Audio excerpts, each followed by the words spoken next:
Bom, gente, vamos lá. Acho que para abrir aqui, acho que vale um pouco de contexto. Acho que o Mandarino falou um pouquinho. Mas acho que a história aqui, né, de boa parte do grupo, acho que o Alex e o Hector estavam lá desde o início, lá com o programa da MIT-RIP. A conexão começa há 2, 3 anos atrás. Acho que o Rio se inscreve para participar desse programa de desenvolvimento de ecossistemas lá no MIT. E a partir dali, acho que muita coisa começou a se desenvolver. A gente vai falar aqui um pouco, muito no âmbito de como desenvolver o nosso ecossistema de inovação em energia e sustentabilidade. Acho que o Rio, né, como um centro dessa discussão, acho que a gente pode explorar um pouco aqui essa questão. Esse é um programa de 10 anos do MIT, então alguns de nós estivemos lá também na comemoração de 10 anos do programa, então já roda há muitos anos. Várias cidades do mundo participaram e tiveram ali suas iniciativas de desenvolvimento de seus ecossistemas, cada um na sua temática vocacional. No caso do Rio, a gente foi com a temática de energia e sustentabilidade. Tá? Eu não vou apresentar aqui cada um, eu acho chato ficar lendo o currículo, eu vou pedir para cada um se apresentar antes da primeira pergunta. E eu vou passar aqui a primeira pergunta. Eu brinquei com eles que a gente tinha um script, mas que eu ia soltar umas perguntas surpresas, mas é só para descontrair. A gente vai sentindo. Tinha muita gente no celular, a gente faz umas perguntas surpresas aqui para ganhar atenção. Bom, a primeira pergunta, e essa cada um vai falar um pouquinho, ela é uma pergunta geral. Falar um pouco assim do quais os principais desafios e oportunidades quando desenvolvemos um ecossistema de energia e sustentabilidade. E aí vou pedir para cada um falar um pouco, cada um com seu chapéu, né? Alguns mais ligados à academia, outros mais ligados ao empreendedorismo, o Alex representando ali as corporações. Então, cada um na sua visão, com seu chapéu, falar um pouquinho desses desafios e oportunidades e ancorar um pouco com a discussão do porquê o Rio de Janeiro e aonde o Rio de Janeiro se encontra nessa discussão de energia e sustentabilidade aqui. Bom? Boa. Primeiro, pessoal, boa tarde. Todo mundo ouvindo aí? Boa. Primeiro, boa tarde. Primeiro, feliz de estar com vocês aqui. Esse foi um programa que o Rio de Janeiro teve o privilégio de participar e, de fato, é um programa com um time perfeito, globalmente falando.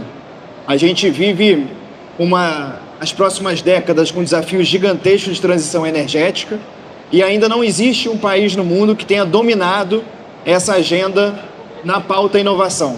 Existem N desafios da gente conseguir caminhar para a descarbonização, existem N desafios para a gente encontrar outras matrizes energéticas e ainda não existe um país e muito menos uma cidade que tenha assumido essa agenda com total protagonismo. Esse é um movimento de alguns bilhões de dólares para as próximas décadas que de fato vai revolucionar a economia local que despontar dentro dessa agenda. Então existe aqui uma oportunidade global para que o Brasil, que já tem um bom know-how de energia limpa, e especialmente o Rio de Janeiro, que tem um bom know-how em uma parte dessas energias, conseguir protagonizar essa agenda mundo afora. Então, acho que essa é uma grande oportunidade em questão de tamanho de riqueza gerada por quem assumir essa agenda. A segunda grande oportunidade é que, de fato, os investimentos globais vão ser direcionados aos países e às regiões que conseguirem ter mais capacidade de fomentar e de encontrar soluções para N desafios dessa transição energética. Então, quando a gente fala de entrar no cenário global com maior relevância, o Rio de Janeiro poderia ser um desses lugares. Agora, é claro, né, não é por acaso que nenhum país ainda assuma com protagonismo essa agenda. Existem vários desafios. E eu acho que é sobre os desafios que esse grupo começou o programa do MIT muito focado em conseguir resolver. O primeiro deles que eu colocaria, Daniel, é mão de obra, é talento, é inteligência. A gente precisa capacitar cada vez mais bons engenheiros e, além de um volume de engenharia cada vez maior, a gente precisa conciliar isso com a agenda de empreendedorismo e inovação. Os empreendedores, os inovadores que vão encontrar resposta para esses desafios, mas ele não consegue ser um aventureiro, ele precisa ter um conhecimento técnico muito robusto. Porque transição energética não é como o marketplace do mundo digital, é muito mais profundo que isso. Então, não por acaso, o MIT é uma grande meca de formar engenheiros com uma agenda de deep techs, de transição energética e entre outras várias agendas. Então, acho que o primeiro desafio grande é esse. Na minha opinião, é formar talento técnico, mas levando ele para uma agenda de empreendedorismo e inovação. E o segundo desafio grande, para não me prolongar tanto, é a parte de conciliar o investimento público ao privado numa agenda coordenada de transição energética. Não faz sentido a gente ter, por exemplo, uma agenda no Brasil tão forte de P&D, sendo destinada tanto para uma academia e não tanto para um ecossistema de inovação que vai ser necessário para essa transição energética.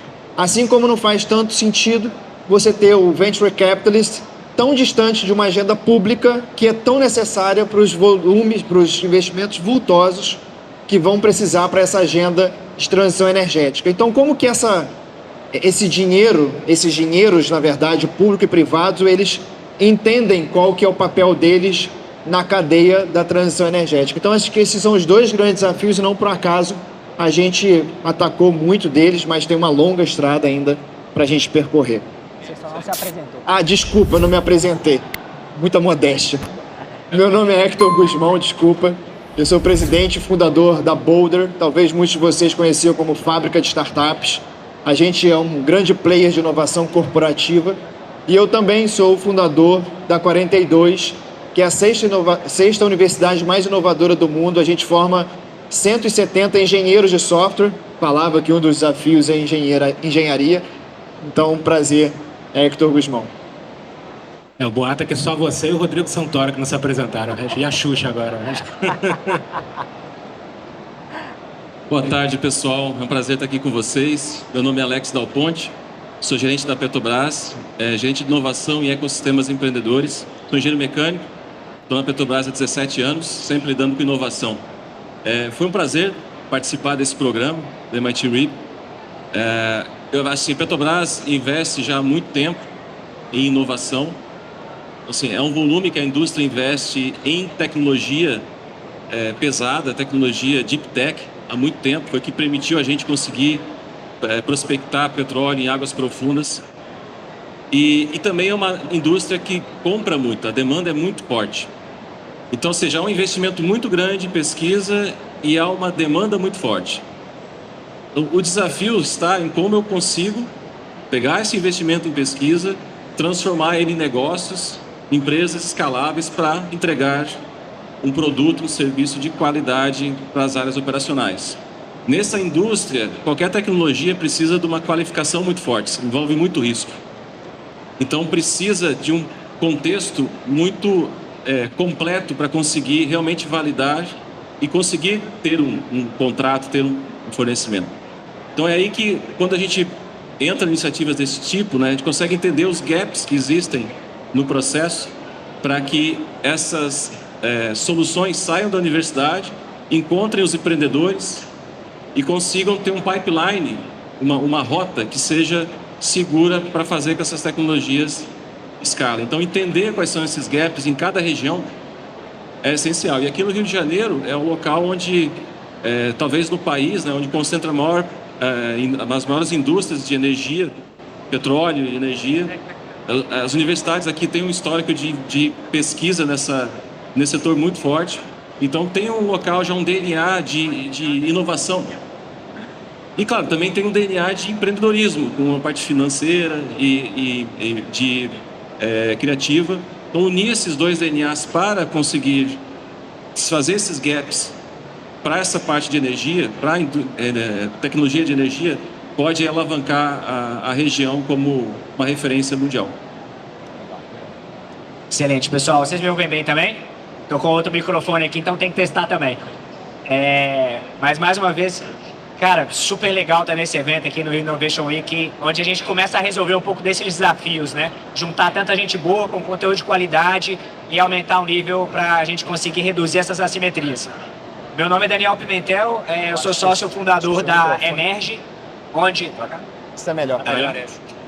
Meu nome é Daniel Pimentel, eu sou sócio da Emerge, onde a gente trabalha conectando ciência e indústria para gerar inovação. Passando de fato por toda essa jornada desse processo para conseguir reduzir o atrito e conseguir gerar mais negócio de fato a partir do conhecimento que a gente tem, se especializando bem nessa jornada de Deep Techs. E tentando responder a pergunta, ainda bem que o nosso diagnóstico é próximo, né? E a gente está bem alinhado, mas trazendo algumas perspectivas em cima disso e o tanto que a gente tem aprendido nesse programa para desenvolver esse ecossistema, para conseguir alavancá-los, suas oportunidades e desafios, eu acho que passa por qualquer desenvolvimento de ecossistema de empreendedorismo independente de sustentabilidade e inovação. Em que a gente tem que ter os elos, e aí para ser bem simplista, né? Um elo de governo, indústria e universidade, em que para a gente construir esses ecossistemas, cada um deles tem que fazer um pouquinho mais do que a sua função principal. O governo, mais que segurança jurídica, política pública, sólida e consistente para a inovação. A universidade, mais que formar gente e avançar no conhecimento, alcançar e expandir seus muros. E as indústrias, mais que seus meios de produção e geração de riqueza, tomar risco e, de fato, assumir esse protagonismo. E quando a gente vê aqui, do ponto de vista, e a gente vai aprofundar no MIT RIP e no Energy, mas reduzindo um pouco a termo e um pouco o que a gente tem tentado alavancar, é o seguinte: a gente precisa profissionalizar esse mercado de deep tech, né, de sair da bancada e chegar ao mercado. Brinquei, comprar um carro é muito fácil. Você vai na tabela FIP, você sabe quanto custa, você vai lá no Detran, registra e faz tudo acontecer. E quando a gente fala de novas moléculas, novas formas de geração de energia, novos equipamentos, temáticas que você vai ter que lidar com capital intensivo, com propriedade intelectual, com risco exacerbado, como é que a gente padroniza, profissionaliza e perpassa todos os desafios regulatórios de uma forma profissionalizada. O investidor tomando risco, sabendo que, cara, o empreendedor, o cientista, não vai saber responder qual que é o CAC dele nesse tempo que ele precisa de dinheiro. Então a gente precisa trazer esses graus de profissionalismo e é isso que a gente tem tentado fazer, formando, como a gente vai falar, quase 1000 cientistas para conseguir endereçar essa ciência boa que a gente tem para desafios de fato industriais e alcançar mercado. Legal, gente. Maravilha. Bom, seguindo aqui, eu vou fazer essa para o Alex, mas o Hector fica à vontade aí para complementar. Acho que tanto o Alex quanto o Hector vivenciaram lá o programa junto ao MIT. 2 anos, quase 3 anos de encontros, vários workshops, várias visitas. Acho que a ideia aqui é trazer um pouco de lições aprendidas que vocês tiveram lá vivenciando o programa, trocando com outras cidades que desenvolveram outros ecossistemas, com outros desafios e algumas inspirações que vocês veem, né, que possam vir para cá e eventualmente fomentar o nosso ecossistema. Bacana, Daniel. Olha, a principal lição aprendida é no sentido do timing, né? Um programa de 2 anos para criar um roadmap de iniciativas. Parece um pouco... Pô, peraí, podia fazer isso em 1 mês, né? Sentar e fazer logo. Por que eu preciso de 2 anos para fazer isso acontecer? E a receita que não é fácil de conseguir é a de confiança. Os atores precisam, entre eles, ter confiança para conseguir compartilhar as dores, compartilhar os desafios. E como corporação, a gente entendeu que o nosso papel talvez no ecossistema, ele é o único que consegue dar uma visão de longo prazo. Nem governo, nem universidade tem um roadmap tão longo, né? Então, para o ecossistema, ter um ator que consiga dar a visão de longo prazo é essencial para garantir que o correto alinhamento de expectativas, investimentos, treinamento que sejam colocados. Então, ter um ambiente que dê essa confiança, que permita que a corporação possa compartilhar suas dores, possa mostrar uma visão de futuro, é essencial. Você tem uma plataforma. Acho que isso que o MIT ensina, né? Precisa criar uma plataforma onde todos os atores consigam interagir de maneira muito rápida e com o menor custo possível para que todos saem em benefício. Isso acontece numa região, estamos todos próximos, né? E também o efeito de conexão, porque eu posso não ter as respostas, mas eu sei, um colega meu pode conhecer alguém superior que consiga influenciar. Então essa troca entre a rede que você cria permite destravar muitos nós que a gente precisa para conseguir criar iniciativas. Aí essas iniciativas também é outro ponto importante de aprendizado. As iniciativas precisam ser estruturantes. O que isso quer dizer? Elas precisam envolver mais de 2 atores, 3 no mínimo, dos 5. Senão fica uma iniciativa bilateral. Então, assim, criar a iniciativa que tem 3 atores não é trivial. Assim, é algo que a gente precisa também aprender e esse ecossistema que a gente acaba entrando agora no final do programa, né, mundial, de regiões que participaram, acabam trazendo esse conhecimento de modelos que a gente pode adotar para garantir esse avanço de maturidade do ecossistema. Quer completar, Hector? Só complementar. Acho que 3 coisas que eu destacaria lá. Acho que primeiro, Quem aqui sabe o que é ecossistema? A gente já deve ter falado essa palavra 50 vezes aqui. Quem sabe o que é ecossistema? Ninguém levantou a mão. É preocupante porque a gente está falando de uma coisa que nem todo mundo sabe. E a gente às vezes fica usualmente falando essa palavra. E eu acho que o programa ele trouxe até mesmo para a gente, que tanto usa, uma estrutura de como você cria regiões que têm um DNA para inovar e trazer soluções para um determinado mercado. E um ecossistema nada mais é do que uma floresta, onde diversos atores, quando ele consegue trabalhar em conjunto para um propósito em comum, ele é bem sucedido. Tá? Então lá, acho que o programa ele mostra que um ecossistema para nascer, ele precisa ter um DNA.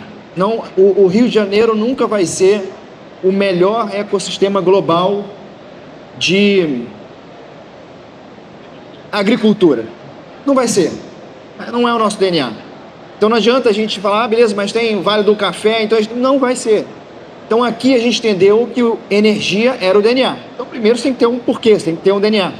Segundo, ele mostrou pra gente que, beleza, talvez a minha empresa vai fazer lá um programa de inovação corporativa, o Daniel vai fazer um programa com a universidade, né? o Petrobras vai fazer um investimento. Se essas coisas não forem coordenadas, isso aqui nunca vai ser um ecossistema, vai ser simplesmente uma cidade que faz um monte de coisas. Então, acho que o programa trouxe para a gente ciência de como que você compõe esses atores e quais as iniciativas que você tem que fazer para, de fato, ser um ecossistema. Então, acho que o programa é muito rico por isso.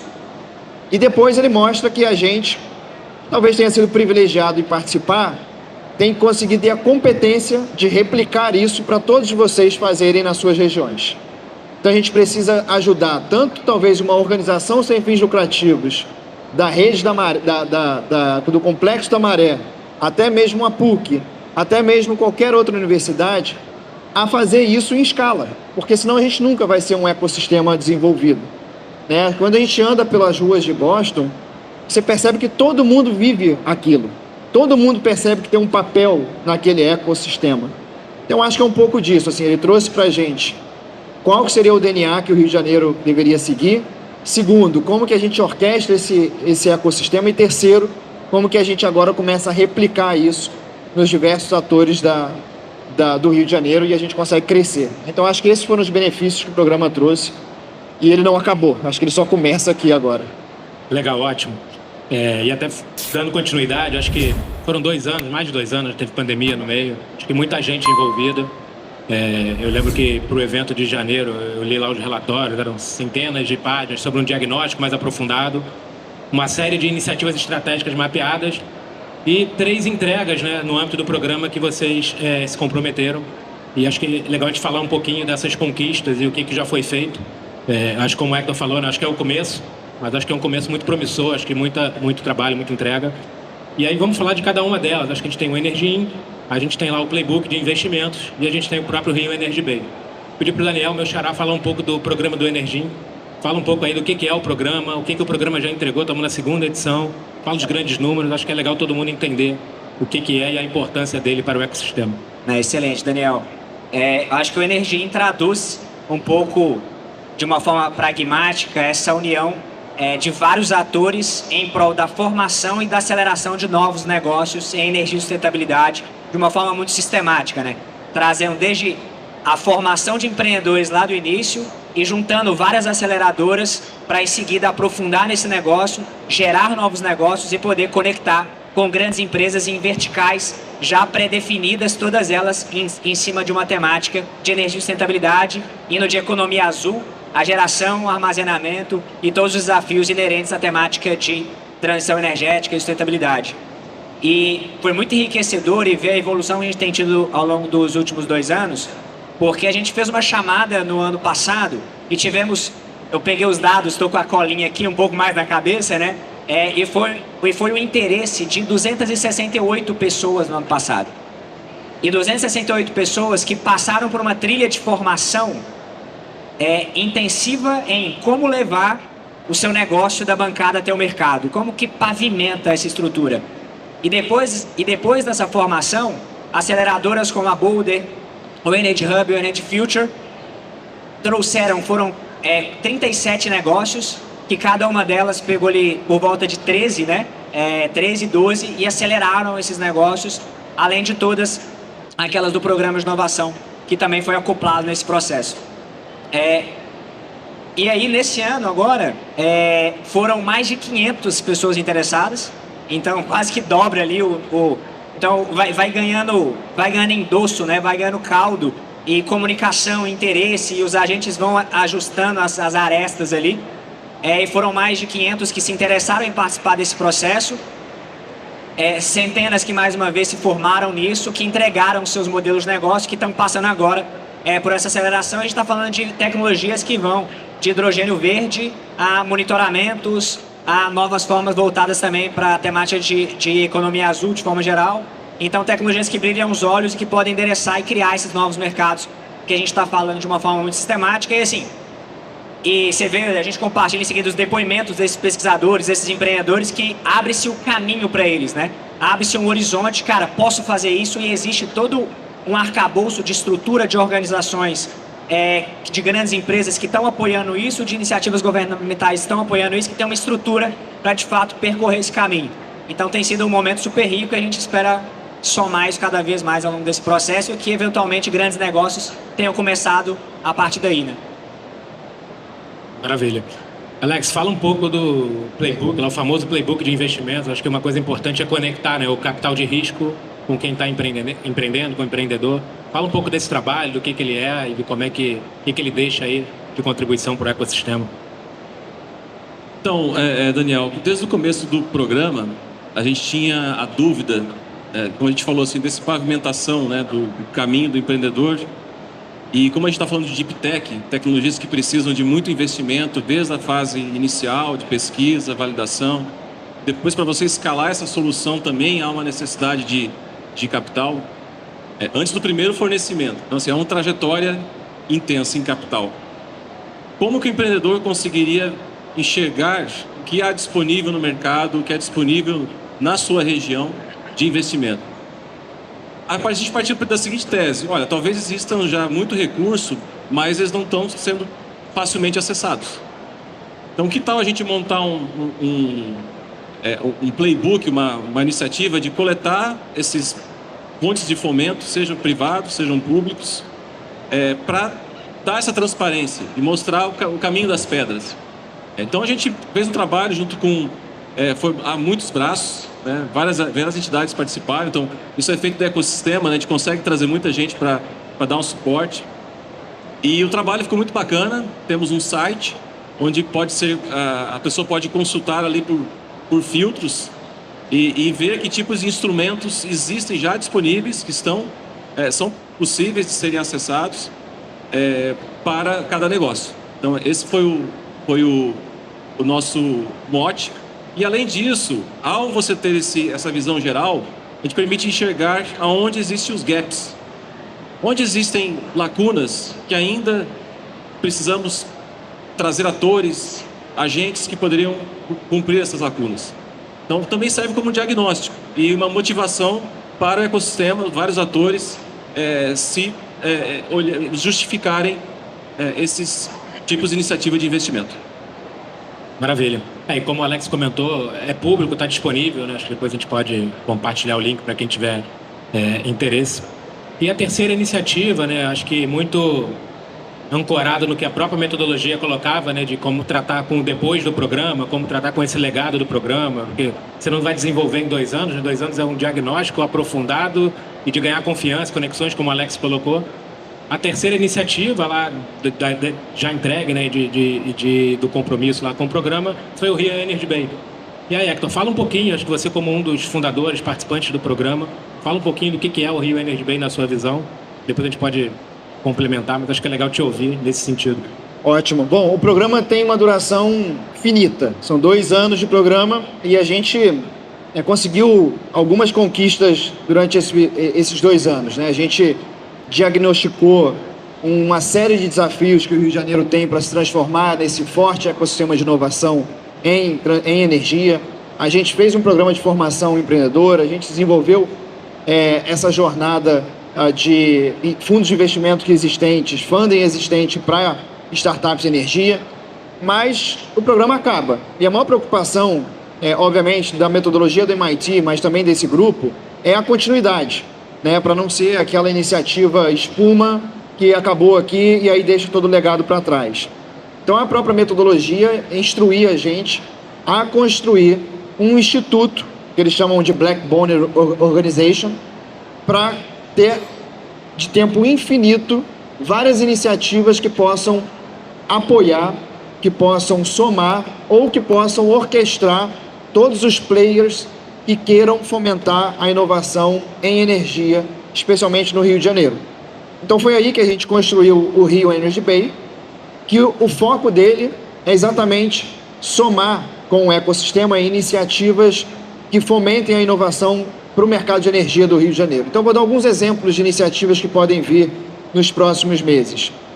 Tanto a continuidade em maior escala de um programa de formação empreendedora, a gente conseguir somar com inteligência, com pesquisa, com diagnósticos, para que outros stakeholders da cadeia de energia saibam e não precise ter o retrabalho de fazer uma pesquisa sobre quantos engenheiros a gente tem, quantas startups a gente tem, onde que mora o gap na cadeia de funding.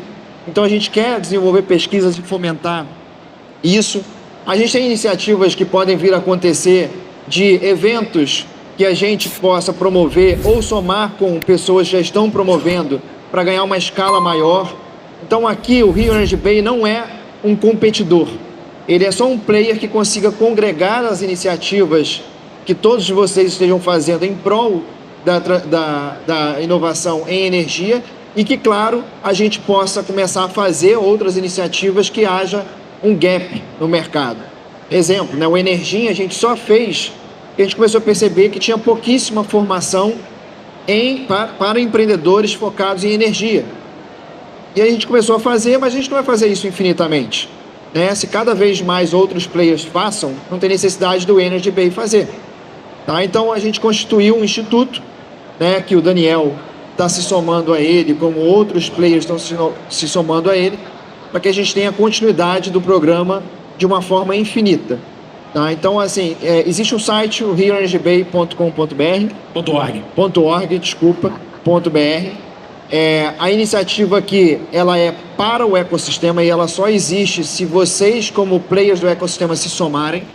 Então, aqui a gente éramos 5 stakeholders. Aqui a gente tem que ter agora centenas de outros. Centenas de representantes da ponta empreendedora, centenas de representantes da ponta de corporação, de academia e etc. Então, somem a gente está aqui muito para, de novo, apoiar, orquestrar e preencher gaps que a gente identifique para que o Rio de Janeiro seja essa referência global em inovação para a energia. Bem legal. Só complementando, né? Eu acho que a ideia é ser um conector e um catalisador, sabe? Falando de energia, assim, alguém que potencializa ali uma reação e atuando muito nas lacunas.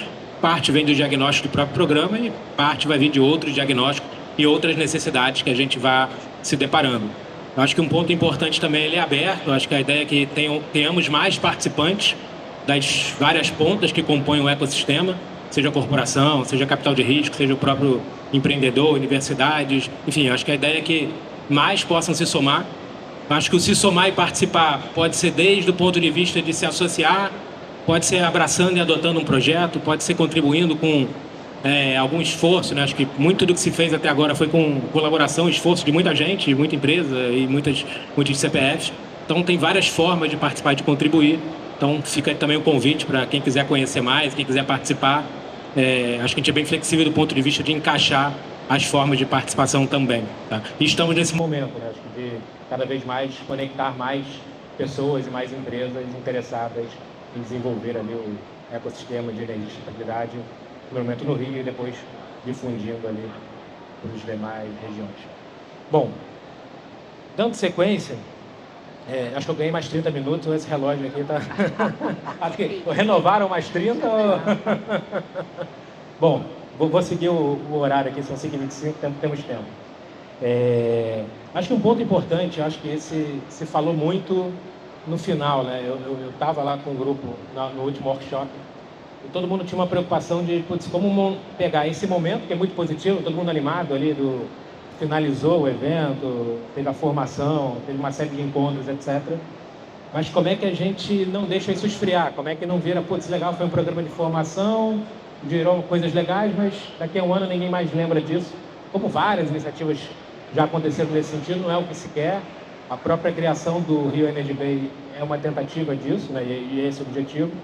Mas acho que vale ouvir de cada um de vocês, cara, como é que a gente engaja o ecossistema, né? E qual o desafio para engajar? E como é que a gente pega esse momento bom, positivo? Estamos aqui hoje num evento gigantesco com várias pessoas. Como é que a gente aproveita esse momento, esse time, para engajar e crescer a participação de outras empresas, outros representantes, pessoas, etc. E acho que vale cada um falar brevemente a sua visão. Bom, esse é um ponto crucial, que foi construído no Instituto. Temos instrumento jurídico para possibilitar essa continuidade. Isso foi visto até pelo MIT por modo muito positivo do nosso grupo. Mas realmente, trazer atores é um desafio. Para corporações, como o MIT fala, corporações são os mais difíceis, né, de se engajar em esse tipo de iniciativa, porque é algo estruturante, assim, algo que é mais distante do objetivo das empresas. Então, mas o papel das corporações é muito relevante, como eu falei no início, essa visão do futuro é muito relevante para o ecossistema. Então, eu acredito que quanto mais de momento, se algumas empresas começarem, outros vão entrar. Não se quer uma frente com um grande inchado, né? É um instituto que é para ser justo, mas não é um instrumento alto, né? É uma coisa para ser funcionário do projeto. Então, isso acaba atraindo também as empresas, porque não são levadas, é uma participação pequena em termos de capital. Então, acho que vamos ter um roadmap robusto. Que comentou algumas iniciativas, demonstrar o valor que vai trazer para o ecossistema. Então, acho que são vários aspectos, né, que a gente tem que cuidar para que a receita fique atrativa. Então, cuidar para que isso aconteça, garantir que não tenha algo que prejudique, né, esse momento, é muito importante. Por isso que é importante a contribuição de todos, porque as iniciativas vão vir, às vezes, em lugares que você não tinha noção.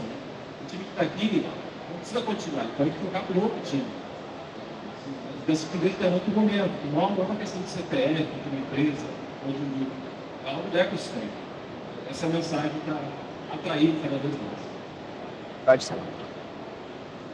Acho que já tem fatores muito relevantes que toda essa mobilização tem dado, que são os laços que têm sido criados entre todos esses agentes, que já aumentam o nível de consciência e de performance de uma forma muito positiva, que isso acaba sendo duradouro entre essas instituições, governamentais, empresariais, universidades, sociedade civil. Mas o que precisa ser feito para a gente continuar engajar é resultado. Então, desde o resultado, sim, que a gente tem tido de processo, mas que a gente trabalhe nesse processo para que o produto chegue no final, que são empreendimentos, que são a energia de fato, né, e a sustentabilidade chegando na ponta e performando ao longo da cadeia. Então, de uma forma muito pragmática e categórica, é para isso que a gente está trabalhando e vendo esses resultados que a gente começa a colher em seguida, vai gerar um engajamento de mais atores e todo mundo quer estar num time que tá ganhando e está funcionando, né? Então é um pouco nessa agenda que a gente, que pelo menos na minha perspectiva, a gente gosta de jogar e ver como uma forma interessante de engajamento.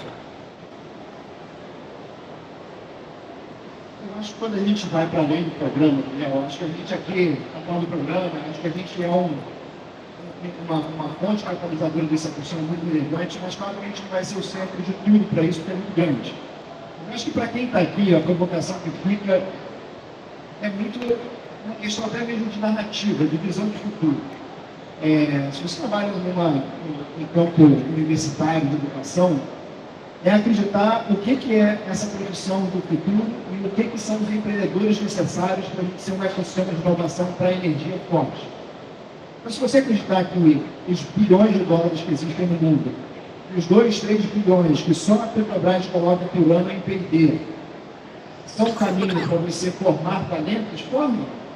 Coloque essa galera para formar, seja em engenharia, seja em ser empreendedor do mercado de energia.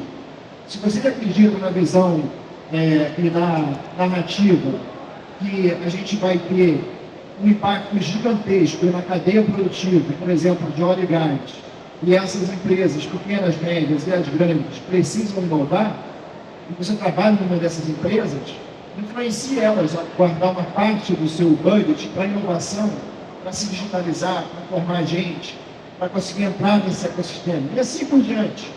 Eu acho que tem alguns benchmarks interessantes, até mesmo quando a gente olha para o poder público. Eu lembro, e aí não tem nada a ver com energia, mas quando a gente criou o maior hub de inovação aqui do Rio, quando esse Porto Maravilha não era nada, 5 anos atrás. E ali a gente foi cortando o mato alto para colocar essa narrativa na cabeça do poder público, que o Rio de Janeiro deveria assumir uma agenda de empreendedorismo e inovação para diversificar a economia. O tanto que foi batido na cabeça, que nasceu. Esse evento mesmo está patrocinado pelo poder estadual e pelo poder municipal. Eu acho que o ponto aqui também é quanto que a gente pode influenciar vocês nas cadeiras que vocês estão, para dentro do meio de vocês conseguirem comprar essa narrativa, essa visão, e a gente ir junto para formar todo esse ecossistema para o Rio de Janeiro se transformar cada vez mais um protagonista em inovação para a energia. Acho que para além do que a gente está criando aqui, se vocês comprarem isso e levarem para o meio que vocês estão, acho que a gente vai junto enquanto ecossistema.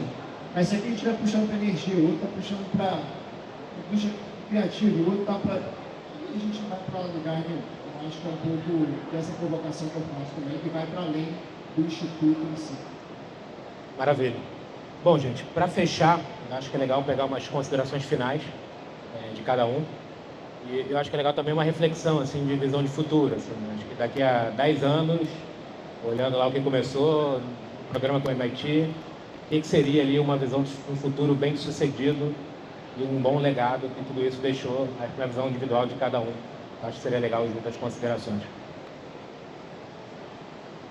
Começando aqui, então, daqui a 10 anos, a minha visão é de que esse esforço vai colocar uma velocidade no Rio de Janeiro de inovação muito grande e vai conseguir influenciar outras regiões do país nessa mesma direção. Com isso, o investimento que hoje a Petrobras faz em pesquisa, estamos passando por 4 bilhões, isso tende a acelerar, vai ser um recurso que vai encontrar um ambiente propício para rapidamente transformar aquela pesquisa em negócio. Como eu falei, essa indústria compra muito, ela demanda muito. Então, eu imagino que daqui a 10 anos nós vamos conseguir ver, o ecossistema em várias regiões do país, cada um do seu DNA, que pode se complementar essa indústria de energia, sustentabilidade, muitas regiões, muita indústria, por exemplo, outros de inteligência artificial, também transversal. Em cada região, o seu DNA vai conseguir, através desse esforço coletivo, rapidamente tirar uma pesquisa da bancada e colocar em escala para benefício de todos. Para a empresa, para a indústria, para as regiões, emprego, economia, atrair capital. Assim, uma visão do futuro. Legal. Não tem como pensar nessa visão de futuro, nessa agenda que a gente está falando, no produto final, que é energia e sustentabilidade. Então, matrizes limpas, estruturas limpas, em que a gente consiga não só utilizar dessa forma, gerar riqueza dessa forma, mas resolver os problemas que a gente tem. Então, quem sabe daqui a 10 anos, por causa das iniciativas que a gente está fazendo aqui no Rio, a gente não passa o calor que a gente está passando. Quem sabe a gente consiga desenvolver tecnologia de captura de carbono, de armazenamento de energia, de transporte de energia, que não fique só no Brasil, mas que vai para o planeta. Que a gente consiga gerar emprego, de fato, que os cérebros queiram vir para cá. Que a gente consiga situar não só a elite cultural, elite econômica, mas que a discrepância entre essa elite não fique tão grande com quem tem qualquer tipo de dificuldade, né? Então, esse desenvolvimento social e econômico atrelado ao impacto relevante no futuro que a gente está fazendo aqui enquanto sociedade. E a gente precisa, assim, não é nem uma questão de... acho que a gente não pode vislumbrar uma coisa diferente, assim, porque senão o futuro fica um pouco mais complicado do ponto de vista, se for daqui a 10 anos mais quente do que está hoje, vai ficar um pouco mais complicado também. Então, acho que nessa convergência a gente precisa encontrar resultados de uma forma bem objetiva, e é isso que a gente espera. Às vezes não precisar nem de ar-condicionado aqui, vai ser ainda melhor.